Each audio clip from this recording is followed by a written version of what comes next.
बिस्मिल्लाहिर्रहमानिर्रहीम। अस्सलाम वालेकुम नाज़रीन, आप यूट्यूब चैनल देख रहे हैं। मैं इमरान खान हूँ।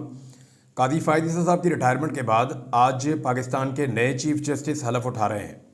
नए chief justice justice Yahya Afridi जो हैं उनको ये मौका मिला। हालांकि वो सीनियरिटी में तीसरे नंबर पे थे, लेकिन हुकूमत पाकिस्तान ने बड़ी उजलत में एक आइनी तरमीम पास की। उस आइनी तरमीम के लिए पाकिस्तान में किस किस्म का खिलवाड़ हुआ ये भी आप सब जानते हैं। और उस आइनी तरमीम के नतीजे में एक कमेटी बनाई और उस कमेटी ने फैसला किया कि कौन होगा पाकिस्तान का नया चीफ जस्टिस। तो दो सीनियर जजेस को छोड़ने के बाद तीसरे नंबर के जज को चीफ जस्टिस ऑफ पाकिस्तान लगाया गया।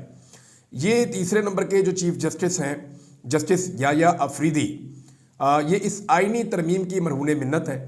अदरवाइज जो है वो justice Mansoor Ali Shah chief justice होते। हमें एक बात याद रखनी पड़ेगी कि मुस्लिम लीग नून, पाकिस्तान पीपल्स पार्टी और MQM की चॉइस है जस्टिस याह्या अफरीदी। अब इनके लिए कुछ बड़े बड़े चैलेंजेस हैं और ये चैलेंजेस इनके लिए छोड़ कर गए हैं इनसे पहले वाले चीफ जस्टिस जस्टिस कादी फ़ायज़ ईसा साहब। कादी फ़ायज़ ईसा साहब जिस तरह रिटायर हुए हैं, कोई भी जज पाकिस्तान की तारीख में कभी भी ऐसे रिटायर नहीं हुआ और ना आइंदा कोई जज ऐसे रिटायर होना चाहेगा। जिस सुबह की शर्मिंदगी और बेइज्जती के साथ वो गए और जो हालात का उन्हें आइंदा सामना करना पड़ेगा, जिस तरह पाकिस्तान के लोग उनके बारे में सोचते हैं, कोई जज या कोई भी सरकारी ऑफिसर नहीं चाहेगा कि वो इस अंदाज में कभी अपनी नशिस्त से हटे या उसको अपना ओहदा छोड़ना पड़े। अब जो बड़े चैलेंजेस हैं जो कादी साहब छोड़ गए वो मैं आपके सामने रख देता हूं, जिनसे निपटना पड़ेगा फौरी तौर पे जस्टिस याह्या अफरीदी साहब को। पहला और बड़ा चैलेंज ये है कि वो किस तरह सुप्रीम कोर्ट और हाई कोर्ट के जजों को मुत्तहिद कर पाएंगे। कादी फ़ायद ईसा साहब ने पिछले 2-2.5 साल में इस किस्म की सियासत की और इस किस्म का अंदाज अपनाया अदालतों के अंदर कि अदलिया में जजेस तकसीम का शिकार हो गए। अब उस तकसीम को ख़त्म करने का वक्त है। क्या जस्टिस याह्या अफरीदी तमाम जजेस को साथ लेकर चल पाएंगे? क्या जस्टिस याह्या अफरीदी जो अदलिया के अंदर एक तकसीम पैदा हो चुकी है उस तकसीम को ख़त्म कर पाएंगे? पहला चैलेंज उनके लिए ये है। दूसरा चैलेंज, जिस आइनी तरमीम के नतीजे में वो मुतनाज़ तरीके से चीफ जस्टिस बने हैं, उस आइनी तरमीम के ऊपर बहुत सारे लोग दरखास्तें लेकर आ चुके हैं। इस आइनी तरमीम के बारे में जिसको गलत तरीके से पास करवाया गया, आलमी सतह पर पाकिस्तान की सुबकी का बायस बनी। वकला, सहाफ़ती तंजीमें, सिविल सोसाइटी, आम पाकिस्तानी तमाम इससे खाइफ हैं और जो हथकंडे अपनाए गए वो भी सबके सामने हैं। इस आइनी तरमीम पर क्या करते हैं जस्टिस याह्या अफरीदी, ये दूसरा चैलेंज है। तीसरा, इंसानी हकूक़ की धज्जियाँ उड़ाई गई जस्टिस कादी फ़ायद ईसा के दौर में। अब देखना यह है कि जस्टिस याह्या अफरीदी के दौर में क्या इंसानी हकूक़ की धज्जियाँ ऐसे ही उड़ाई जाएंगी या हालात बेहतर होंगे। नंबर 3, जो जबरी गुमशुदगियाँ हैं वो अभी भी जारी हैं। यानी ये काम तो कई दहाइयों से हो रहा है। बलूचिस्तान में, कबायली इलाकों में लोगों को जबरी तौर पर लापता किया जाता है और उन्हें कानून के कटहरे में खड़ा नहीं किया जाता। इंसाफ लोग मांगते रहते हैं, वो ये कहते हैं हमें अदालत में पेश करें, हमें मुजरिम साबित करें, लेकिन लोगों को जबरी तौर पे लापता पाकिस्तान में रखा जाता है और ये बड़े लंबे अरसे से सिलसिला चल रहा है। लेकिन अब सियासी वर्कर्स को, सहाफ़ियों को, वकला को, शायरों को, इनको भी अगवा करना शुरू कर दिया गया, हत्ता के ख़वातीन को भी उठाया गया।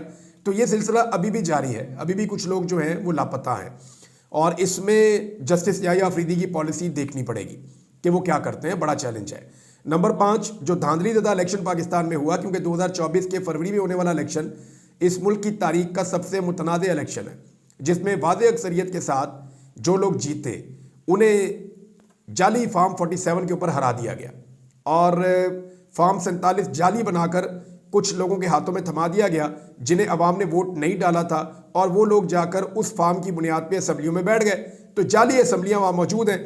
अब ये धांधली वाला एक मुकदमा भी है सुप्रीम कोर्ट ऑफ पाकिस्तान में, तो इस पे जस्टिस याह्या अफरीदी क्या करते हैं, ये भी एक बड़ा चैलेंज है। छठा चैलेंज ये है कि जो ईमानदार जजेस के ट्रिब्यूनल्स बनाए गए थे हाई कोर्ट्स के अंदर, जिन जजेस ने ये देखना था कि फॉर्म 45 वाला जीता है या फॉर्म 47 वाला जीता है, उन्होंने फैसला करना था और धांधली को ख़त्म करना था, उस मामले में बड़ी ज़्यादती हुई है और रिटायर्ड जजों को वहाँ लगाने की कोशिश की गई है, बल्कि लगाए गए हैं। तो यहाँ पे जस्टिस याह्या अफरीदी साहब के लिए एक और बड़ा चैलेंज है कि क्या यहाँ वो इंसाफ कर पाते हैं या नहीं कर पाते। नंबर 7, फौजी अदालतों में सिविलियंस का ट्रायल हो रहा है। कादी फ़ायद ईसा साहब माजी में कहते थे कि फौजी अदालतों में सिविलियंस का ट्रायल नहीं हो सकता, लेकिन जब वो चीफ जस्टिस बने और पाकिस्तान तहरीक इंसाफ के लोग पकड़े गए और उनका फौजी अदालतों में ट्रायल हो रहा था, तो कादी साहब ने इस मामले को दबा दिया और बड़े अरसे से ये केस इल्तवा का शिकार है। जस्टिस याह्या अफरीदी के लिए एक और बड़ा चैलेंज ये होगा कि अगर वो एस्टेब्लिशमेंट की लाइन नहीं ले रहे तो फिर उन्हें फौजी अदालतों में सिविलियन के ट्रायल वाला जो मामला है इसके ऊपर भी एक पोजीशन लेनी पड़ेगी। ये भी उनके लिए एक बड़ा चैलेंज है। नंबर 8, इलेक्शन कमीशन की जो बदतरीन जानिबदारी है और वो मखसूस नशिस्तें सुप्रीम कोर्ट ऑफ पाकिस्तान के फुल कोर्ट के फैसले के मुताबिक पाकिस्तान तहरीक इंसाफ को अभी तक नहीं दे रहा। तो इलेक्शन कमीशन ऑफ पाकिस्तान से फैसले पर अमल दरामद करवाना भी एक बड़ा चैलेंज है नए chief justice of Pakistan justice Yahya Afridi के लिए। नंबर 9, 6 जजों का जो खत वाला मामला है वो कहाँ जाता है। 6 जजेस ने कहा था कि हम बहुत परेशान हैं, हमारे ऊपर जो है वो दबाव डाला जा रहा है पाकिस्तानी एजेंसीज की तरफ से, हमारी स्पेस को हमें रीगेन करना है। और उन जजेस ने बड़ा लंबा चौड़ा एक शिकायतों का पूरा पुलंदा लिखा था। कादी फायद ईसा साहब ने इस मसले को दबा दिया था।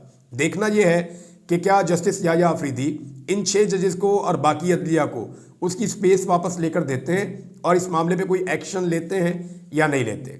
नंबर 10, शहीद अरशद शरीफ वाला मामला हमारे लिए ये सबसे अहम मामला में से एक है कि इस मामले पर जस्टिस उमर अता बंदयाल इंसाफ नहीं दे सके, इस पर जस्टिस कादी फायद ईसा इंसाफ नहीं दे सके। तो क्या इस पर जस्टिस याह्या अफरीदी इंसाफ दे पाएंगे, एक बड़ा सवाल है। नंबर 11, इमरान खान और पाकिस्तान तहरीक इंसाफ को दीवार के साथ लगाने की एक पॉलिसी है और कादी साहब का तो एक ज़ाती बुग़्ज़ दिखाई देता था, बल्कि उन्हें सुप्रीम कोर्ट ने मना किया था, पहले से मना कर रखा था कि आपने इमरान खान का या पीटीआई का केस नहीं सुनना। लेकिन वो डेलिबरेटली तमाम केसेस सुनते थे, उनके बेंचेस इस तरह बनाते थे ताकि पाकिस्तान तहरीक इंसाफ को नुकसान हो। तो देखना है कि वो पॉलिसी जारी रहती है या जस्टिस याह्या अफरीदी साहब इंसाफ की फराहमी शुरू करते हैं।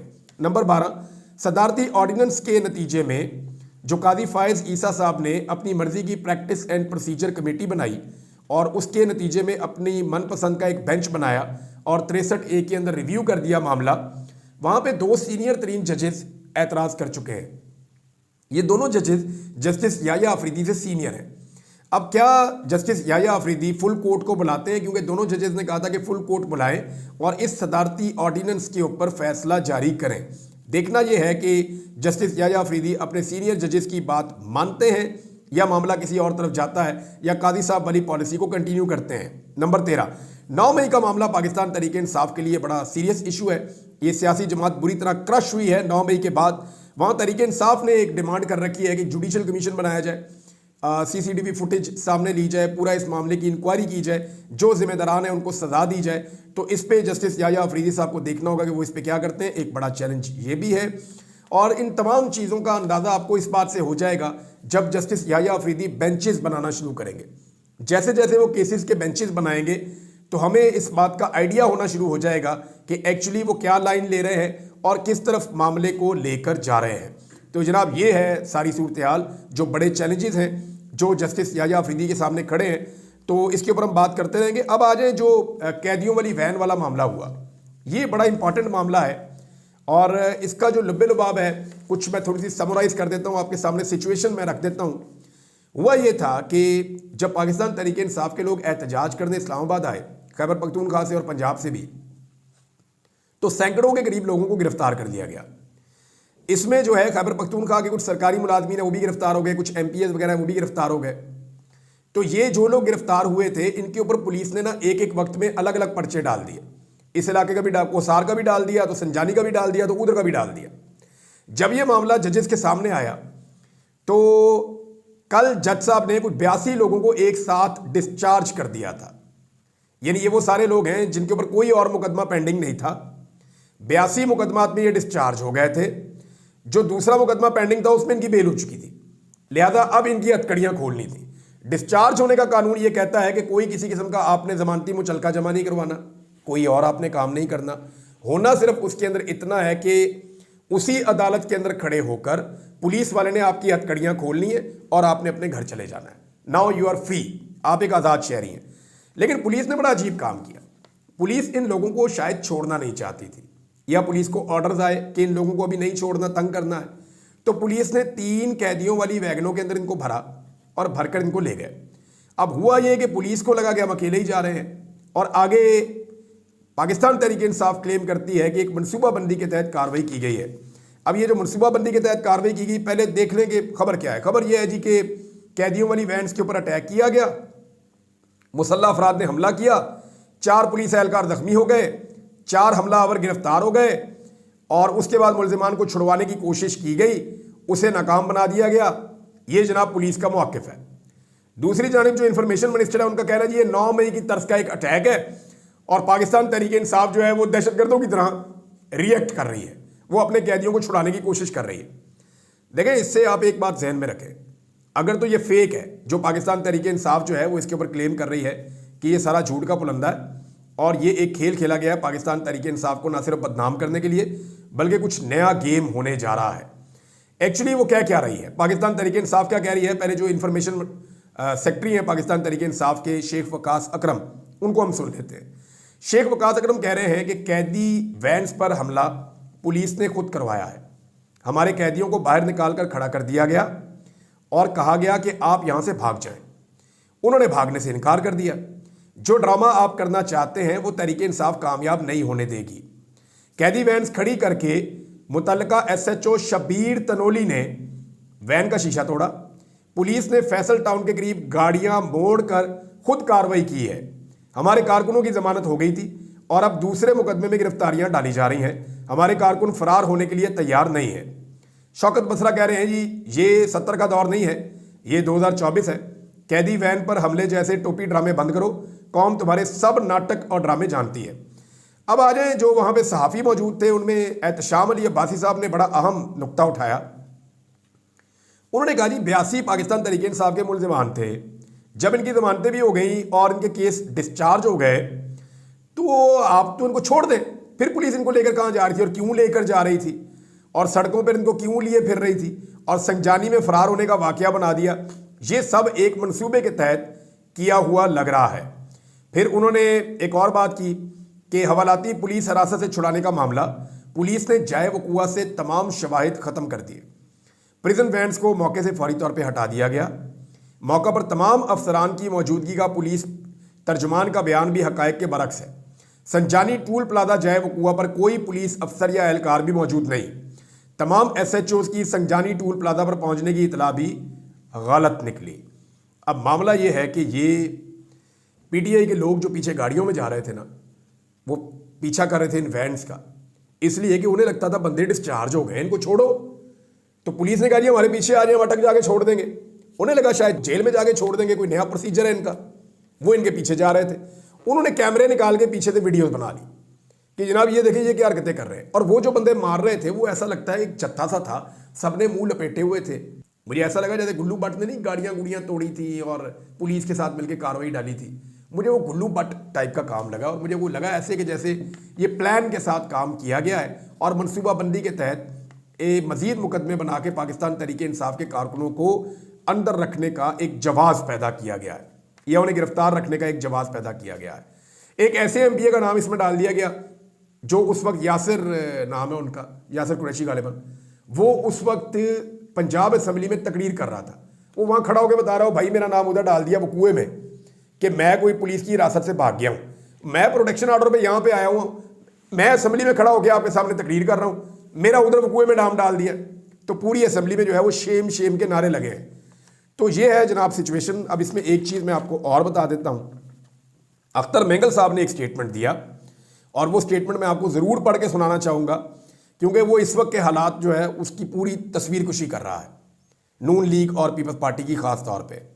अख्तर मेंगल साहब ने कहा कि चार्टर ऑफ डेमोक्रेसी से लेकर चाट बूट चाट तक का सफ़र, यानी चार्टर ऑफ डेमोक्रेसी से चाट बूट चाट यहाँ तक का सफ़र तय कर दिया इन जमातों ने, नून लीग ने और पीपल्स पार्टी ने खास तौर पे। एक चीज़ आपको मैं और बताता हूँ, ये जो बरतानिया में, अमेरिका में, नॉर्वे में, अक़वाम मुत्तहिदा में जो डेवलपमेंट्स हो रही हैं ना पाकिस्तान में इंसानी हकूक़ के मामलात को लेकर, इस पर पाकिस्तान की एस्टेब्लिशमेंट में, पाकिस्तान की मुक़्तदरा में, पाकिस्तान की हुकूमत में बहुत ज़्यादा बेचैनी है, ये बहुत ज़्यादा परेशान है। और उन्हें इस बात का आइडिया हो रहा है कि अगर अमेरिका के अंदर डेमोक्रेट्स ना जीते और रिपब्लिकन जीत गए तो पाकिस्तानी अशराफिया के लिए बड़ी मुश्किलात पैदा हो जाएंगी। और ये पाकिस्तानी जो अमेरिका में मौजूद हैं वो इस पर क्लेम भी करते हैं। इस इलेक्शन के बारे में कुछ वीडियोस मैं करूंगा आने वाले दिन में कि कौन आगे चल रहा है, कितना आगे चल रहा है, कैसे वहाँ पे इलेक्शन हो रहा है, किस तरह उसके रिजल्ट आ रहे हैं, चीज़ें आपके साथ हम शेयर करेंगे। ज़रा वक्त आने दें, थोड़ा सा करीब जाने दें चीज़ों को। लेकिन ये मैं आपको अभी बता देता हूँ और कंफर्म बता देता हूँ कि अमेरिका में अगर रिपब्लिकन्स आएंगे तो पॉलिसी तब्दील हो जाएगी। और ये जो कुछ भी हो रहा है आलमी सतह पे, आवाज़ उठ रही है पाकिस्तान में इंसानी हकूक़ की खिलाफ वर्जियों पे, इस आवाज़ को लेकर पाकिस्तान के अंदर बड़ी बेचैनी और परेशानी है और ये परेशानी बढ़ती चली जा रही है। एक और चीज़ मैं आपको अमेरिका से सुनाता हूँ, ये बहुत इंपॉर्टेंट है। टका के बेइज्जती की है पाकिस्तान की वहाँ पे एक अमेरिकन सहाफ़ी ने। बल्कि मुझे अच्छी तरह याद है, मैं एक दफ़ा रायविंड में खड़ा हुआ था, नवाज शरीफ साहब के महल में। मैं रिपोर्टिंग कर रहा था, सन 2008-9 की बात है।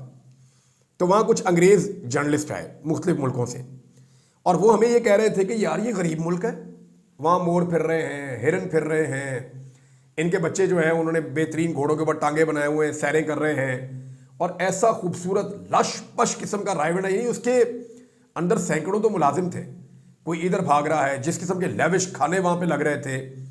तो उसने कहा यार ये गरीब तरीन मुल्क है, इसके हुक्मरान इतने अमीर हैं, इतने तगड़े हैं, तो आप दुनिया से पैसे क्यों मांगते हैं? ये उस वक्त हमसे सवाल किया था। अभी ये सवाल जो है वो पूछा गया पाकिस्तान के वज़ीर ख़जाना से, जब वो अमेरिका में थे। एक अमरीकी सहाफ़ी ने सवाल पूछा, ये ज़रा सवाल आप सुने, आपको पूरी कहानी समझ आ जाएगी कि दुनिया पाकिस्तान के बारे में क्या सोचती है। अमरीकी सहाफ़ी ने कहा कि गुज़िश्ता 2 साल से मैं देख रहा हूँ कि अफ़गानिस्तान की मईशत पाकिस्तान से बेहतर लग रही है, डॉलर की कीमत भी वहाँ पे बेहतर है। हाँ, डॉलर की कीमत मैं आपको बता देता हूँ, एक अफ़गानी जिसकी कोई औकात नहीं होती थी, अब सूरत हाल ये है कि एक अफ़गानी जो है रुपया, वो पाकिस्तान के 4.25 रुपये से ज़्यादा का है।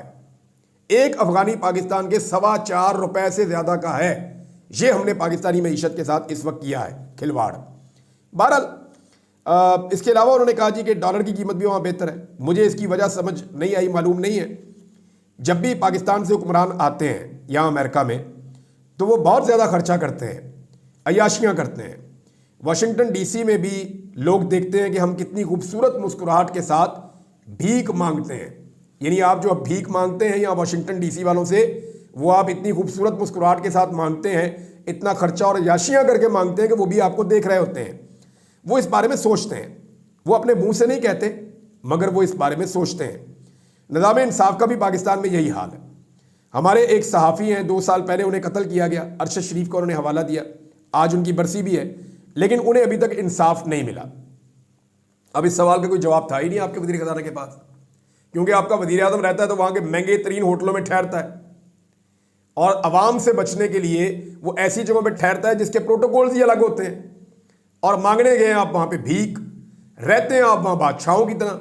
यानी वो मुल्क जो वहाँ पे इन्वेस्टमेंट करने आते हैं, वो इस तरह की रिहाइश इख्तियार नहीं करते जितना हम मांगने वाले वहाँ पे जाते हैं तो हम जिस तरह की रिहाइश इख्तियार करते हैं। तो ये अमेरिकन को नज़र आता है, उन्हें पता है कि इनके हुक्मरान इनकी आवाम से मुख्तलिफ है, आवाम इनकी गरीब है, पिसी हुई है, ये यहाँ से पैसे मांग कर ले जाते हैं, अपने घरों में ज़्यादातर पैसा खर्च कर लेते हैं, अपनी जेबें भर लेते हैं और आवाम को अकेला छोड़ देते हैं। ये बात अमेरिकन भी अच्छी तरह जानते हैं, इसीलिए तो IMF की पॉलिसीज़ आपके ऊपर मज़ीद सख्त और मज़ीद सख्त होती चली जा रही हैं। और चीज़ें आपके साथ बाद में शेयर करूँगा। अब तक के लिए इतना ही। अपना ख्याल रखिएगा, अपने इस चैनल का भी। अल्लाह हाफ़िज़।